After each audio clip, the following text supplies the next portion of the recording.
ဘင်္ဂလားဒေ့ရှ်နိုင်ငံမှာခိုလုံနေကြတဲ့ရိုဟင်ဂျာမွတ်စလင်ဒုက္ခသည်တွေက1000လောက်ကိုတတိယနိုင်ငံအဖြစ်အခြေချနေထိုင်ခွင့်ပေးရေးအတွက်အမေရိကန်ပြည်ထောင်စုကနေဒါနဲ့ဥရောပသမဂ္ဂနိုင်ငံတချို့ကိုဆင်းနှွှဲခွင့်ပြုဖို့ကုလသမဂ္ဂဒုက္ခသည်များဆိုင်ရာမဟာမင်းကြီးရုံး UNHCR ကဘင်္ဂလားဒေ့ရှ်အစိုးရကိုတောင်းဆိုလိုက်ပါတယ်။အမေရိကန်ပြည်ထောင်စုမှာသမ္မတဒေါ်နယ်ထရန့်တက်လာပြီးနောက်အမေရိကန်အပါအဝင်ဖွံ့ဖြိုးပြီးနိုင်ငံတချို့ကဒုက္ခသည်လက်ခံမှုညှင်းဆိုတာတွေရှိလာပြီးမြဲ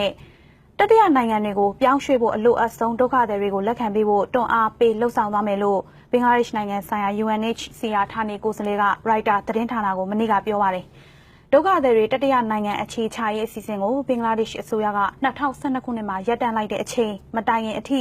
အမေရိကန်၊ကနေဒါနဲ့ဥရောပနိုင်ငံတွေဟာရိုဟင်ဂျာဒုက္ခသည်အများဆုံးလက်ခံခဲ့တဲ့နိုင်ငံတွေဖြစ်ပါတယ်။ဘင်္ဂလားဒေ့ရှ်အစိုးရအရာရှိတဦးကတော့ဒီအစီအစဉ်ဟာအနောက်နိုင်ငံတွေမှာအခြေချနေထိုင်ခြင်းသူတွေဘင်္ဂလားဒေ့ရှ်ကိုဂျားကန်အဖြစ်အသုံးချပြီးမြန်မာဘက်ကနေထွက်ပြေးလာဖို့တွန်းအားပေးတဲ့သဘောဖြစ်လာမှာကိုစိုးရိမ်တယ်လို့ပြောဆိုလိုက်ပါတယ်ရှင်။